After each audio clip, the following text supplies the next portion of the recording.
सावधान। जय श्री ओम नमः सिद्धेभ्य। नमो अर्हन्ताणं नमो सिद्धाणं नमो आयर्याणं नमो वज्रायाणं नमो लोये सवसाऊणम्। अरिहंत सिद्ध सूर्यो वज्राय साधु सर्व अर्थ के प्रकाशी मांगलिक उपकारी हैं। तिन को स्वरूप जान राग ते भई जो भक्ति काय को न मारी स्तुति को उचारी है। धन्य धन्य तुम ही सो काज सब आज भय कर जोर बार बार वंदना हमारी है। ऐसो मंगल कल्याण सुख चाहत हैं। हो मेरी ऐसी दशा जैसी तुम धारी है। हो मेरी ऐसी दशा जैसी तुम धारी है। खेड़ाला जी की दूसरी ढाल अपनी चल रही है। दूसरी ढाल का विषय क्या है? संसार दुखों के कारण। संसार दुख से तो हम परिचित हैं ही। हमसे ज्यादा परिचित कौन होगा, क्योंकि हमने खुद ही भोगे हैं। लेकिन आचार्यों ने ये परिचय कराने के लिए, भाव वासना कराने के लिए उनका उल्लेख किया कि संसार में दुख है। किसी को बताने की जरूरत नहीं है। किसी के पास बैठ जाओ, कि साहब सब शांति है, सब प्रसन्नता है। बोले काय की प्रसन्नता है? काय की प्रसन्नता है? संसार में कोई प्रसन्नता होती ही नहीं। पंडित बुद्धर्ज दास जी का एक कवित्त है ना, कि उनसे सब पूछते हैं कि पंडित साहब सब कुशलता है ना, तो क्या उत्तर देते हैं कि ये शरीर है, ये दिन प्रतिदिन क्षीण होता जा रहा है, देह नित्य क्षीण होत, नैन तेजहीन होत, जोवन मलिन होत, क्षीण होत बल है, आवे जरा नेरी गहे अंतक हेरी आवे, मिल के मिलापी जन पूछत कुशल मेरी, ऐसी दशा माही मित्र काहे की कुशल है। काय की कुशलता है? सुबह से शाम तक अशांति, दुख, आकुलता, व्याकुलता के अलावा क्या? कैसे हम कहें कुशल है? तो पहली ढाल तो श्रुत परिचित अनुभूत है, हम जानते ही हैं कि संसार में कितने दुख हैं। लेकिन उन संसार दुखों को उन संसार दुखों को परिचय कराना पड़ता है जीव को, कि ये हैं, तुमको स्वीकार करो इनको। हैं, जैसे मैं ज्ञान स्वभावी आत्मा हूँ कहने पर ये खुद ही निर्णय होता है कि हाँ, ये ज्ञान स्वभावी आत्मा मैं ही हूँ, किसी और की बात नहीं है। ऐसे ही चार गतियों का परिभ्रमण भी मैंने ही किया है। ये बात याद दिलाने के लिए, जिससे कि चेते जीव, ये प्रथमान योग की शैली है। आप प्रथमान योग का कोई भी पुराण पढ़ो, तो कोई भी नया जीव, किसी मुनि महाराज का संयोग हो या किसी ज्ञानी का संयोग हो, अवधि ज्ञानी का संयोग हो, तो उसके पूर्व भाव बताते हैं पहले। पूर्व बताते हैं ना कि तुम पहले ऐसे थे, ऐसे थे, ऐसे थे। रुक्मणी थी, रुक्मणी जब भगवान नेमिनाथ के समोसरण में गई, तो वहां तो श्री कृष्ण ने प्रश्न पूछा, उसका उत्तर आया। लेकिन रुक्मणी के पूर्व भाव बताए ना, कि तुम पहले, तुमने मुनि का बहुत सुंदर थी, तुमने मुनि की नंबर वेश को देख करके तुमने हंसी उड़ाई थी उनकी। उससे तुम्हें ऐसा बंध हुआ कि तुम क्रिंच गति में चली गई, हैं, सुकरी हुई। और उसके बाद में तुम मनुष्य भव में स्त्री पर्याय में उत्पन्न हुई। वहां भी शरीर में बहुत गंध आती थी। है वो सुगंध दशमी की जो कथा है, वो रुक्मणी की ही कथा है, पूर्व भवों की कथा है। तो कथा सुन करके चेत गई, सावधान हो गई कि अरे, हम तो अनादिकाल से संसार में हैं और आगे भी रहेंगे, आगे के भी भव रहेंगे। तो अब हमको इस संसार में दुखी नहीं होना है। इसलिए हे जिनेन्द्र भगवान, अब हमें आप सुख का सच्चा मार्ग बताओ। तो सुन करके, समझ करके, अब हम अपने आत्मा का कल्याण करके अब ये परिभ्रमण में, इस जंजाल में हमको अब नहीं फंसना है। इसलिए दुखों का परिचय कराया जाता है, यही उद्देश्य है। किसी को डराना नहीं है, किसी को धमकाना नहीं है। कहते हैं तो डर का व्यवसाय, धर्म को कहते हैं डर का व्यापार। सुना होगा ना आपने, धर्म क्या है? डर का व्यापार है, ऐसा सुना होगा। लेकिन जिन शासन में ऐसा नहीं है। जिन शासन कहता है कि डरो मत, पहले तो डर छोड़ो, विचार करो, विचार करो। विचार करने पर सत्य भाषित हो तो स्वीकार करो, और नहीं सत्य भाषित हो तो और गहराई से विचार करो, युक्ति से, परंपरा, गुरु के उपदेश से, आगम से विचार करो, विचार करके सत्य स्वीकार करो। भय का मार्ग नहीं है। दूसरी ढाल में क्या बताया? संसार दुखों का कारण, जिसके ऊपर हम चर्चा कर रहे हैं। तो संसार दुखों का कारण क्या है? कि हमारा श्रद्धान खोटा है। श्रद्धान खोटा है माने हमको, हम जो मान्यता हमारी है वो मान्यता खोटी है। मान्यता क्या है? शरीर में हूं, ये मान्यता है। लेकिन शरीर में होता तो शायद जीव सुखी हो जाता, लेकिन शरीर तो मैं हूं नहीं, ये तो पुद्गल है। तो ये खोटी मान्यता हुई ना। है, शरीर, पांच इंद्रिय के विषय भोग सुख के कारण है। पांच इंद्रिय के विषय भोगों को प्राप्त करने के लिए धनादिक चाहिए, इसलिए धनादिक उपादेय हैं। धन के लिए व्यापार चाहिए, इसलिए व्यापार उपादेय है। व्यापार लोगों से चलता है, इसलिए लोग चाहिए, तो लोग भी उपादेय हैं। तो इसने एक घड़ा उल्टा रखा था कि देह में हूं। अब इसके ऊपर पांच इंद्रिय के विषय में सुख है, उनके साधनों में सुख है, परिवार, संतति, समाज में सुख है। ऐसे उल्टे उल्टे घड़े रखते रखते रखते ये दुखी ही रहता है। और सारी व्यवस्थाएं बनती हैं, कहते हैं ना, धन संपत्ति तो बहुत हो जाती है, फिर मुंह में दांत नहीं रहते। पहले चने के पीछे भागता है, फिर चने मिल जाते, फिर दांत नहीं रहते। ये ऐसे ही चलता है संसार। हैं? लेकिन जिनेंद्र भगवान ने ये बताया कि भाई तुम इतना निर्णय कर लो कि शरीर तुम नहीं हो। अब निर्णय कब करें? कि जब परिचय हो तो परिचय कराते हैं, पुद्गल नव धर्म अधर्म काल, इन ते न्यारी है जीव चाल। लेकिन ताको न जान, सबसे बड़ा अपराध जीव का है। क्या अपराध है? ताको न जान, जानता नहीं है। वस्तु का स्वरूप नहीं जानना ही जीव का अपराध है। क्योंकि जान जाए तो श्रद्धा भी सुधर जाए। जानने का उद्यम नहीं है, वस्तु का सच्चा स्वरूप जानता नहीं। और ये नहीं जानने के कारण भय जीव को रहता है। आप किसी नए शहर में जाओ, हैं, नए शहर में जाओ, बिल्कुल पहली पहली बार, कोई परिचित नहीं है, तो कैसे एकदम डर लगता है, कैसे जाएं, कहाँ जाएं, हैं, कहीं कोई कुछ कहना दे, कहीं कोई अड़ भी जाता है तो क्षमा मांगते, अपनी गलती नहीं भी हो, अरे अरे क्षमा करना, क्षमा करना। ऐसी दीनता हीनता क्यों रहती है? और वही अपने गांव में रहते हैं तो आंख बंद करके ही पूरा गांव घूमे आते हैं। फर्क क्या है दोनों में? फर्क ये है कि एक से हम परिचित हैं और एक से अपरिचित हैं। ऐसे ही हम अपने सुख के मार्ग से अपरिचित हैं। इसीलिए सुख के मार्ग का परिचय आचार्य भगवंतों ने शास्त्रों में कराया है। शास्त्र पढ़ने के लिए इसलिए नहीं बोलते कि शास्त्र पढ़ने से ज्ञानी ज्ञान बढ़ जाएगा, बुद्धि बढ़ जाएगी, चार बातें कर पाओगे। अरे बात करने के लिए शास्त्र नहीं पढ़ना है। अनंत काल तक मौन कैसे रहा जाए इसका अभ्यास करने के लिए शास्त्र पढ़ना है। बोलना नहीं पड़े हमको। और देखो, ज्ञानी जो हो जाते हैं ना वो बोलते बहुत कम। तीर्थंकर भगवान होते हैं ना, वो जब मुनि दीक्षा ले लेते हैं उसके बाद मौन हो जाते, किसी को नहीं बोलते, किसी को संबोधन का भाव नहीं आता, किसी को उपदेश का भाव नहीं आता। वो तभी तक बोलते हैं जब तक राज्य अवस्था में होते हैं। एक बार दीक्षा हुई तो अनंत काल के लिए मौन हो गए फिर तो। कहाँ मौन होते हैं, समोसरण में बोलते तो हैं। समोसरण में तो ये समझ लो कि जो अ, प्रातिहार हैं, दिव्य ध्वनि है, तो दिव्य ध्वनि खिरती है। दौलत राम जी ने ही कहा है ना, भवि भागन बच जोगे बसाए, तुम धुनि वे सुनि दे भ्रम नसाय। हैं? भव्य जीवों के पुण्य के उदय से खिरती है। और तीर्थंकर नाम कर्म नाम का जो महान पुण्य का उदय है वो अंतरंग निमित्त है। लेकिन बुद्धि पूर्वक विकल्प पूर्वक तो नहीं बोलते हैं, आप ये मान के चलो। बोलने के लिए भी नहीं सीखना है, बताने के लिए भी नहीं सीखना है। वस्तु की सच्चाई क्या है, सिस्टम कैसे इस विश्व का चलता है, ये समझने के लिए शास्त्र का अभ्यास करना है। और जिसने शास्त्र का अभ्यास कर लिया वो ठगाया नहीं जाएगा,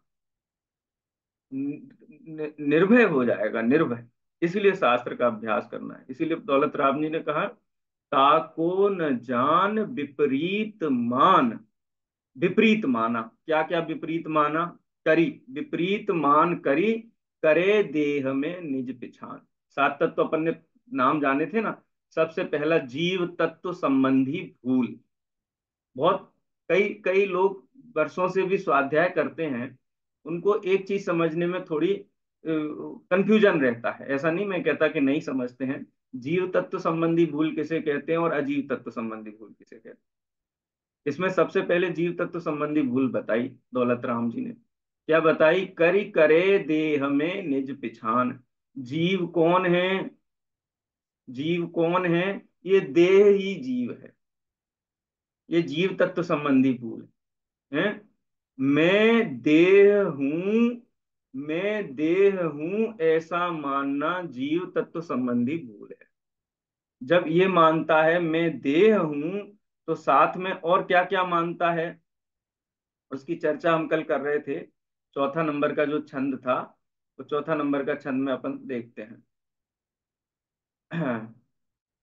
दूसरी दूसरी ढाल है ना अपनी, दूसरी ढाल का दूसरा, तीसरा, चौथा। हाँ, मैं देह हूं, ये जीव तत्व संबंधी भूल है।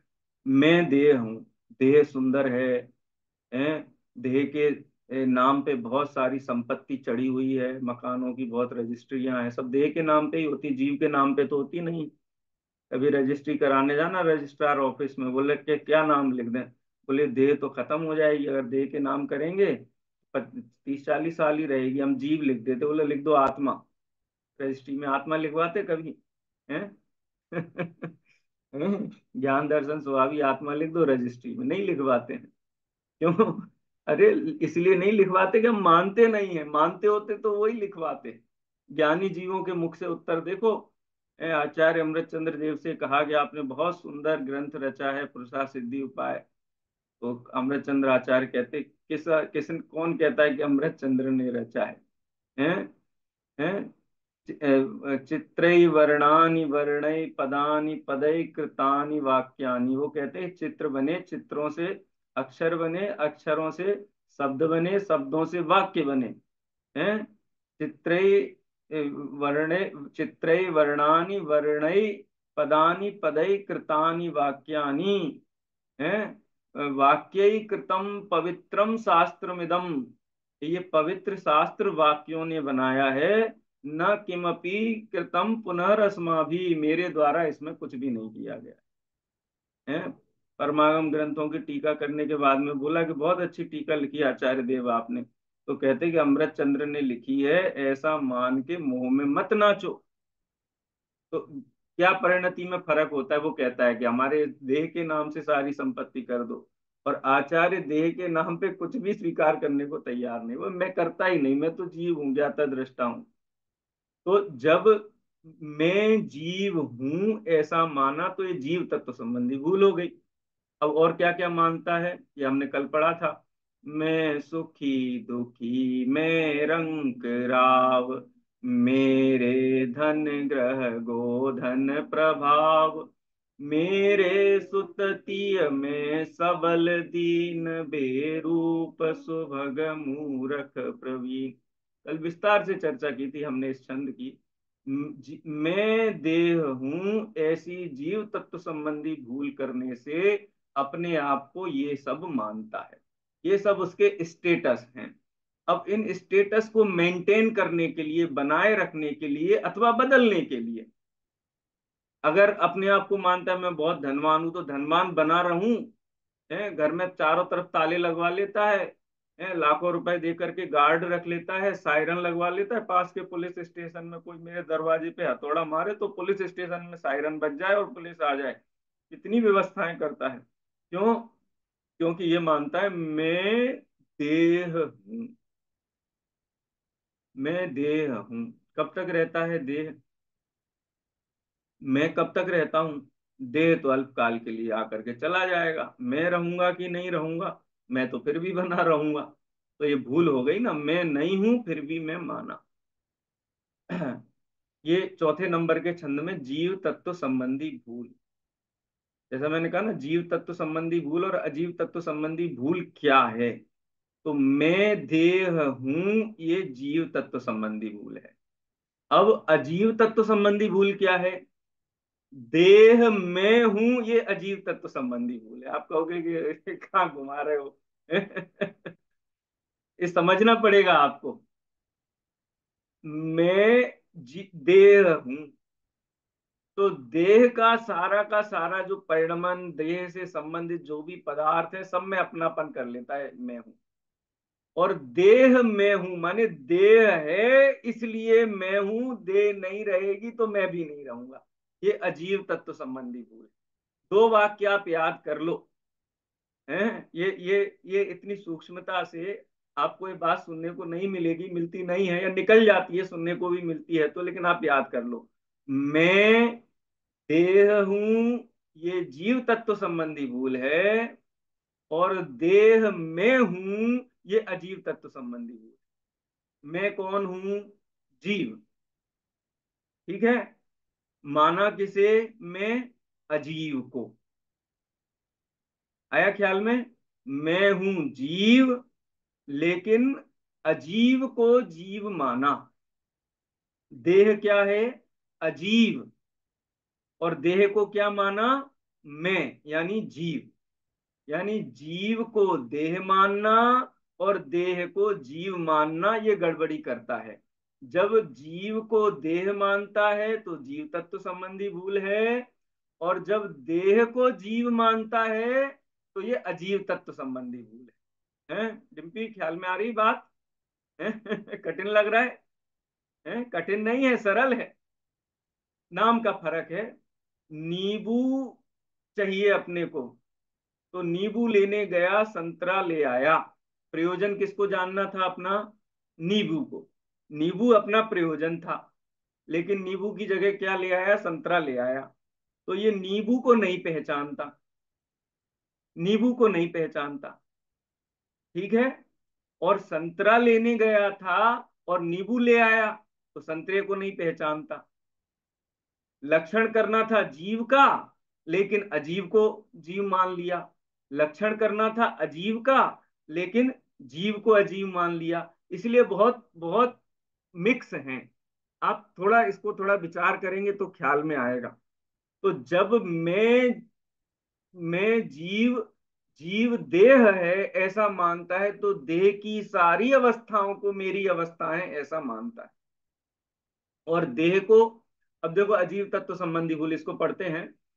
तन उपजत अपनी उपज जान, तन नसत आप को नास मान, राग आदि प्रगट जे दुख देन, तिन्ही को सेवत गिनत चैन।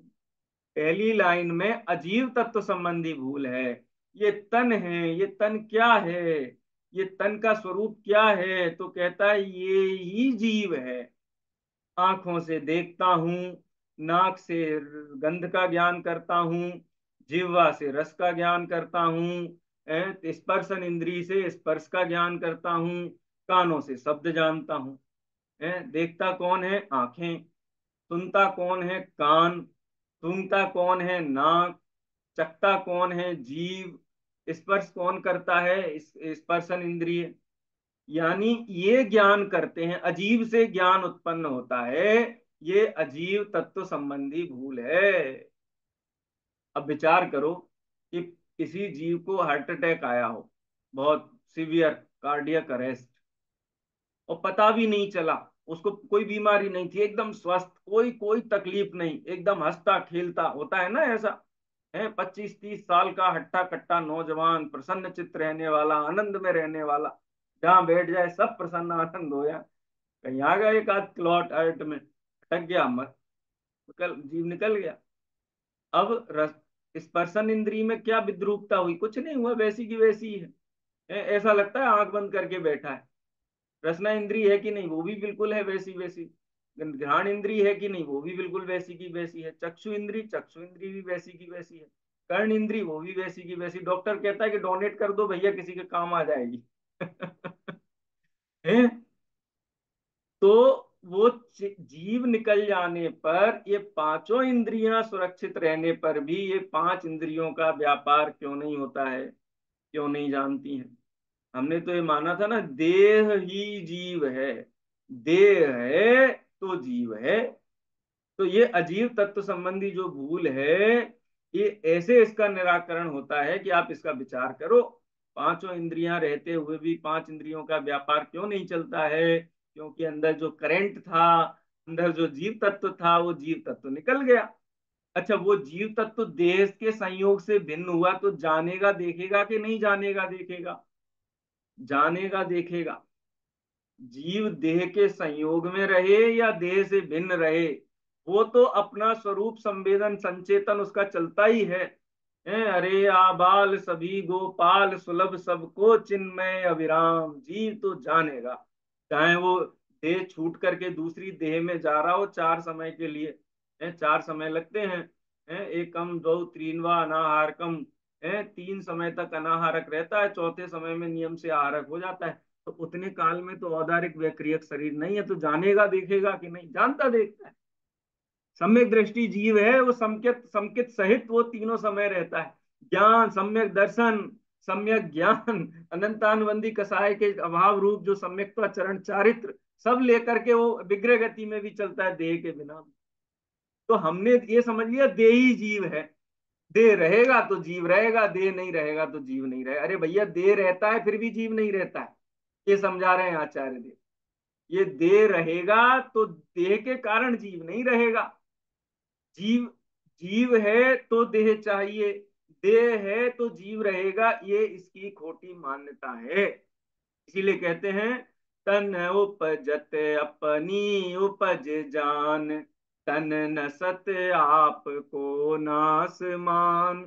अरे ये इसके कारण ये जीव भयभीत रहता है। सम्यक दृष्टि को सातों भय नहीं होते हैं। ये लोक भय नहीं होता, परलोक भय नहीं होता, अरक्षा भय नहीं होता, अगुप्ती भय नहीं होता, अकस्मात भय नहीं होता, वेदना भय नहीं होता, मरण भय नहीं होता। बोलो क्यों नहीं होता? अरे कैसे होगा? कैसे होगा ये बताओ? कैसे होगा मरण भय? आप आपके घर में बैठे हो, छत के नीचे बैठे हो, हैं, और आपको कोई कहे अरे बैठे हो, छत गिर सकती है कभी, दो एक सेकंड में गिर जाएगी छत। बोले कैसे गिर जाएगी? अरे कोई भरोसा नहीं, छत का गिर जाएगी। कैसे गिर जाएगी? हमने खुद बनवाया मकान, मोटे मोटे सलिया डलवाए हैं, और कौन सी सीमेंट यूज की? अल्ट्राटेक की है।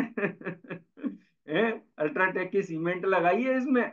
कैसे टूट जाएगी? कैसे टूट जाएगी? हमने कितने इंच की छत डलवाई है इसमें, ऐसे मोटे मोटे सलिया डलवाए, उन सलियों पे तो भरोसा है कि टूटेगा नहीं। तो हम निर्भय हैं।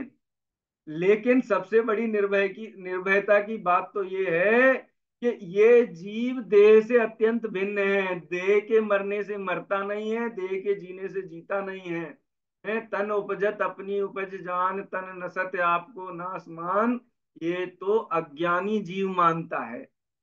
ज्ञानी जीव को तो पता है कि ये देह से तो जीव का कोई संयोग है ही नहीं, मरता ही नहीं कभी, पैदा ही नहीं होता कभी, ये तो अनादि निधन तत्व है। अब भय किसका करे बताओ हमको? आप ही बताओ। इस लोक में काय का भय करे? परलोक में किसका भय करे? खत्म हो जाएगा जीव। अकस्मात अचानक कुछ हो जाएगा, अचानक अरे भैया, जब तक पाप का उदय नहीं आएगा कुछ नहीं होगा। जब तक तेरे पुण्य का बीते नहीं करार। हैं? जब तक पुण्य के साथ एग्रीमेंट चल रहा है तब तक कोई तकलीफ नहीं है, और जब पाप के साथ एग्रीमेंट होगा तो कुछ काम नहीं आएगा। बाहर की व्यवस्था ऐसे बनती है, और जीवन आदि निधन है। तन उपजत अपनी उपज जान, तन नसत आपको नाश मान, जो ऐसा मानता है वो सातों भयों से ग्रस्त रहता है। और वस्तु का स्वरूप जान लेने से, देह से भेद विज्ञान हो जाने से क्या होगा? किसका भय करे भैया? अल्ट्राटेक की छत है, बढ़िया छत है, तो कैसे गिरेगी? तो निर्भय होकर छत के नीचे बैठा है कि नहीं बैठा है? ऐसे ही वस्तु स्वरूप का विचार करके ज्ञानी जीव ने जीव का स्वरूप जान लिया, और उसका श्रद्धान हो गया। फिर तो नरक में भी चला जाए तो क्या दुखी है? चिन्ह मूरत द्रगधारी की, मोहे रीत लगत है अटापटी, बाहर नार की कृत दुख भोगे, अंतर सुख रस गटागटी। क्या तकलीफ है? कहीं कोई तकलीफ नहीं। और कर्म के उदय में रिएक्शन ना होने से, प्रतिक्रिया ना होने से, पर से संबंध ना जुड़ने से जीव को, सम्यक दृष्टि जीव को प्रति समय असंख्यात गुणी निर्जरा होती। बोलो। निर्जरा होती रहती है। दो चार भाव में मोक्ष चला जाता है। संसार में उसकी रुचि खत्म हुई तो संसार भी कहता है भैया तुम रवाना हो, अब मत रहो तुम हमारे साथ। लोक में ऐसा होता है कि नहीं होता है? घर परिवार पिता पुत्र सब साथ में रह रहे हैं, लेकिन मनमुटाव हो जाए, लड़ाई झगड़ा हो जाए, हम नहीं रहेंगे तो अरे भैया तुम अलग ही रह लो फिर तो, मत रहो साथ में। संसार कहता तुमको अच्छा नहीं लगता यहाँ जाओ, तुम मोक्ष में जाओ। लेकिन निर्णय तो करो पहले। निर्णय नहीं करोगे, अच्छा लगता रहेगा तो छूटेगा कैसे संसार? तो इसलिए वस्तु के स्वरूप का ज्ञान होना बहुत जरूरी। अब देखो अपनी कक्षा चल रही ना, अपन ने इसका नाम रखा लघु समय सार। छह ढाला। छह ढाला लघु समय सार है। ये बात जो दो लाइन में दौलत राम जी ने कही है, आचार्य कुंद कुंद देव ने समय सार की 20 21 22 नंबर की गाथा में यही बात कही। ताको न जान विपरीत मान, करि करे देह में निज पिछान। है मैं सुखी दुखी में रंक राव, मेरे धन ग्रह गोधन प्रभाव। मेरे सुत तीय में सबल दीन, बेरूप सुभग मूरख प्रवीण। तन उपजत अपनी उपज जान, तन नसत आपको नास मान। ये बात 21 22 23 नंबर, 20 21 22 तीन गाथाओं में कही है। कल भी अपन ने थोड़ा सा उसका, लेकिन पाठ करते मजा आएगा। समय सार की तीन गाथाओं के आधार पर ये बात आई। अहमेदम एदम हम, अहमेदस्य मि अत्थि मम एदम। अहमेदम, मैं ये हूं। मैं माने जीव, कौन हूं? एदम। एदम माने ये क्या है? शरीर। मैं शरीर हूं। ये जीव तत्व संबंधी भूल हो गई। एदम हम, और ये शरीर है, ये जीव है, ये अजीव तत्व संबंधी भूल हो गई। आया ख्याल में? अहम एदम एदम हम, अहम एदस्य। अब वो सुखी दुखी रंक राव की सारी कथा कहते हैं अहम एदस्य। मैं इसका हूं। मैं इसका हूं, मेरा सर्वस्व ये, मैं इसका हूं। इसके लिए जो कहो वो करने को तैयार हूं। हिंसा झूठ चोरी कुशील जो पाप कहो करने को तैयार हूं। इसको कोई नुकसान पहुंचाए तो क्रोध मान सब करने को तैयार हूं। इसके संरक्षण परिवर्धन के लिए माया लोभ सब करने को तैयार हूं। हास्य रति अरति शोक भय जुगुप्सा, स्त्री वेद पुरुष वेद सब कसाय में करने के लिए तैयार हूं। अहम एदस्य, क्योंकि मैं इसका हूं। अहम एदस्य अत्थिमम एदम, और इसका मैं हूं। इसका मैं हूं। ये जीव जी तत्व संबंधी भूल एक साथ चल रही है। अन्नम्पि जम पर द्रव्यम, अन्य जो भी पर द्रव्य हैं, जो भी अन्य माने मुझसे भिन्न पर द्रव्य हैं, चाहे सचित्ता चित्तम संपी, चाहे वो सचित्त हो। सचित्त हो माने कुटुंब के सदस्य हो, अचित्त हो घर मकान धन धान्य सोना चांदी, अचित्त हो, इन सब में यही मान्यता करता है ये मैं हूं, मैं ये हूं, ये मेरे हैं, मैं इनका हूं। अन्नम जम पर द्रव्यम, जो भी पर द्रव्य है सब में यही कामना भावना करता है। चलो, कोई भिखारी है आज, उसके पास कुछ नहीं है, लेकिन ये कहता है आस मम पुव्व मेदम, ये भूतकाल में मेरे थे। कहता है कि नहीं? ये भूतकाल में मेरे थे। अरे देख रहे हो ना ये मकान हवेली, मैं अभी सड़क पे बैठा दिखाई दे रहा हूं ना। आस पुव्व मम एदम, ये पूर्व में मेरे थे। वहां भी जीव जीव तत्व संबंधी भूल है। आस आस मम पुव्व मेदम, आसि मम पुव्वमेदम एदम अहम्पि आसि पुव्वम ही, और इनका मैं पहले था। है और हो ही दी, और भविष्य काल में ये मेरे होंगे। सभी तो अंबानी नहीं है, लेकिन एंटीलिया देख करके यही सोचते हैं ना कि कल मेरे पास भी ऐसा मकान होगा। भले ही साइकिल हो, लेकिन जब गाड़ी कार कार जाते हुए देखते हैं मर्सिडीज, तो कहते कल ये मेरी होगी। कहते कि नहीं कहते? प्रतिज्ञा करते, टारगेट बनाते, घर में लिख लेते बोर्ड के ऊपर कि मेरे को 20 साल के अंदर 2 करोड़ रुपए चाहिए, मेरे को 40 साल के अंदर 50 करोड़ रुपए का मेरे खाते में होने चाहिए।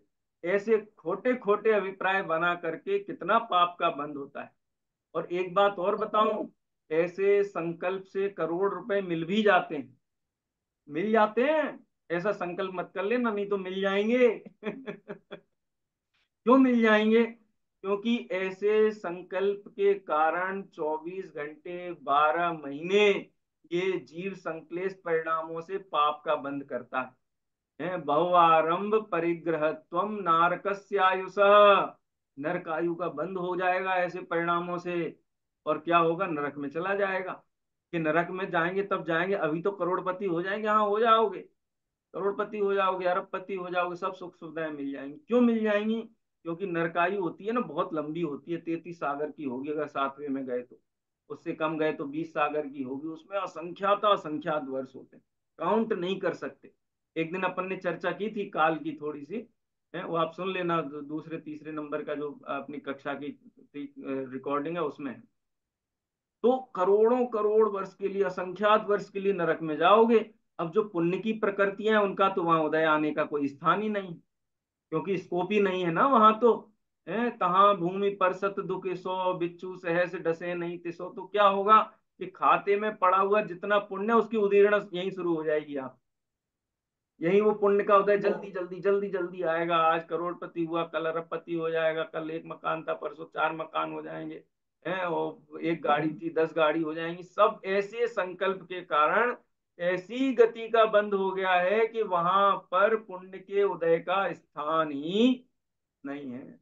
तो सब उदीर्ण यही होनी है, तो सब बनता जाएगा व्यापार, और सब सब बढ़िया बढ़िया होता जाएगा।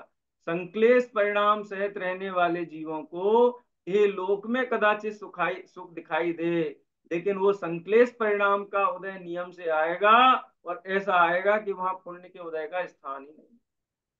इसलिए क्या करना चाहिए? इसलिए अपने परिणामों को विशुद्ध रखना चाहिए, तत्व विचार करके विशुद्ध रखना चाहिए। कि फिर करोड़पति का टारगेट छोड़ दें क्या? अरे टारगेट ऐसा बनाना ही क्यों खोटा? है अरे भाई, जो धर्म की शरण में रहता है उसको सहज ही पुण्य का बंध होता है, उसको खोटी गति होती ही नहीं है।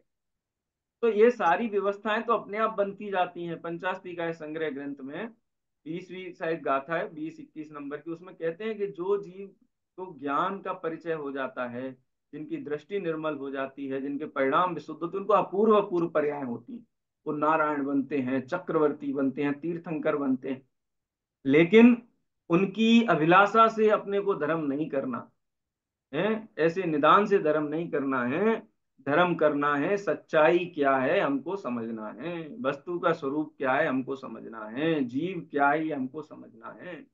इसलिए शास्त्र अभ्यास करना है, किसी निदान के लिए शास्त्र अभ्यास नहीं करना।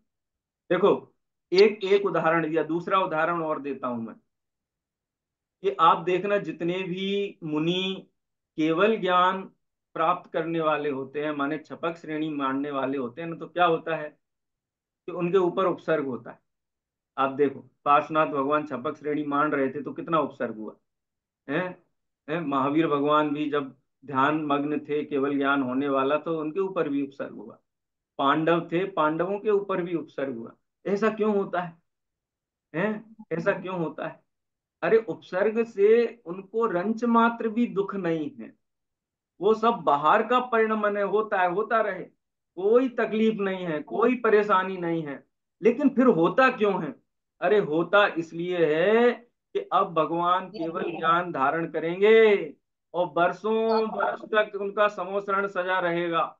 हैं असंख्यात देवी देवता उनकी व्यवस्थाएं बनाएंगे, लोक में जय जयकार होगी। अरे सत्ता में पड़ा हुआ जो भी असाता कर्म है उसकी फटाफट उदीर्णा हो जाती है। खाता कैंसिल करो, सारा सारा कर्जा निकालो अभी के अभी। है कोई कर्जा अपने को रखना नहीं है। तो बाहर में असाता कर्म का, उस जाति का अगर कोई कर्म प्रकृति पड़ी हुई है तो उसकी उदीर्णा हो जाती है, क्योंकि आगे पाप के उदय के स्थान है ही नहीं। ये वस्तु की व्यवस्था है। अब कोई कहे कि पार्श्वनाथ भगवान ने तो उनके 10 भाव पढ़ते मरुभूति हुए, मरुभूति के समय भी वो कितने अपने शांत परिणाम से थे, विशुद्धि नहीं छोड़ी उन्होंने। उनका जो भाई था उसने झूठा लांछन लगाया, उसका परेशान भी किया, और फिर भी उन्होंने कुछ नहीं कहा। हाथी बने तब भी कुछ नहीं कहा, देव बने तब भी कुछ नहीं कहा। अन्य मनुष्य पर्याय धारण की तब भी कुछ नहीं कहा। तो ये कहाँ से आया पाप? कहाँ से आया? हमने बांधा तो था ही नहीं। हमने तो उनके 10 जन्मों की पूरी पोथी पढ़ ली, पुराण पढ़ लिया। आपको पता है कर्म की स्थिति कितनी होती है उत्कृष्ट है? कौन से कर्म की? जिससे बाहर में प्रतिकूल संयोग मिलते हैं, उसको बोलते हैं असाता वेदनीय कर्म। असाता वेदनी कर्म की उत्कृष्ट स्थिति होती है 20 कोड़ा कोड़ी सागर। यानी असंख्यात वर्ष पहले भी बांधा हुआ कर्म वो भी उदय में आकर के खिर जाता है। लेकिन कर्मों का उदय आने से घबराने की जरूरत नहीं है, उससे प्रभावित होने की जरूरत नहीं है। क्यों? क्योंकि यदि खाते में पड़ा हुआ ऐसा कोई कर्म है और उदय में आता है, तो समझ लो हमारा कर्जा चुक रहा है। विपाक विचय रखना, कर्म के उदय का विचार करना, परिणामों को संश्लेषित मत करना, तत्व का आश्रय लेना। मैं त्रिकाली ध्रुव आत्मा हूं इसका विचार करना, मैं कर्म से अप्रभावित रहने वाला तत्व हूं ये विचार करना। तो कभी रंच मात्र भी संकलेश हृदय में उत्पन्न नहीं होगा। इसलिए सबसे पहले जो अज्ञान है जीव का, अपन कह रहे थे ना, हो हिदी क्या क्या थी गाथा? हो हिदी पुणो ममेदम, ये मेरा होगा भविष्य में, ये जो दिख रहा है साम्राज्य मेरा होगा कल। ये भी जीव अजीव तत्व संबंधी भूल है? अथवा भविष्य में मैं इसका होऊंगा, ये भी जीव अजीव तत्व संबंधी भूल है। और निष्कर्ष में गाथा जो बात, गाथा में जो आचार्य देव बात कहते हैं वो यही ढाल की, यही छंदों की बात है। क्या कहते हैं आचार्य देव? एयम द्वसभूदम आदवियप्पम करे दिसमूढ़ो। क्या कहते हैं? एयम द्वसभूदम, ऐसे असद्भूत है, असत्य विचार कौन करने वाला जीव ही कौन है? सम्मूढ़ो, मूढ़ है, अज्ञानी है। ये लक्षण है अप्रतिबुद्ध का, अज्ञानी का लक्षण, कि जो ऐसे विचार करता है वो अज्ञानी है। और भूदत्थम जानन्तो न करे दितु तम असमूढ़ो। भूदत्थम जानन्तो, जो भूतार्थ को जानता है, जो सत्य को जानता है, जो वस्तु स्वरूप की सत्य बात को पहचानता है, वो ऐसे परिणाम नहीं करता है कि मैं देह हूं, देह मैं हूं, देह के पदार्थ मेरे हैं, मैं देह के पदार्थों का हूं, भूतकाल में ये मेरे थे, भूतकाल में मैं इनका था, भविष्य में ये मेरे होंगे, भविष्य में मैं इनका होऊंगा, ऐसा विचार नहीं करता है। क्योंकि भूधत्तो जानतो, क्योंकि वो सत्य बात को पहचानता है, जानता है, इसलिए नहीं करता है। नहीं जानेगा तो ऐसे खोटे परिणाम करेगा। ये दो परिभाषाएं आप याद कर लेना। जीव तत्व संबंधी भूल क्या है? जीव को देह मानना, ये जीव तत्व संबंधी भूल है। और देह को जीव मानना, ये अजीव तत्व संबंधी भूल है। राम को श्याम कहोगे तो राम बुरा मान जाएगा, श्याम को राम कहोगे तो श्याम बुरा मान जाएगा। जीव को अजीव मानोगे तो जीव का स्वरूप नहीं जानोगे, और अजीव को जीव मानोगे माने अजीव का स्वरूप नहीं जाना। इसलिए जीव अजीव तत्व संबंधी भूल ये यहाँ पर ये इन पंक्तियों में बताई गई। कल अपन चर्चा करेंगे आश्रव तत्व संबंधी भूल की। वो पंक्ति तो आज आई गई है। रागादि प्रगट जे दुख देन, तिनहि से गिनत चैन। जो प्रगट दुख देने वाले आश्रव भाव हैं उनको सुखकारी मानता है। इसकी विशेष चर्चा अपन कल करेंगे, समय हो गया है। दिनवाणी स्तुति करेंगे। स्याद्वाद नय छठ द्रव्य गुण आर्य और प्रमाण का, जड़ कर्म से तन बंध कारो कर्म के अवसान।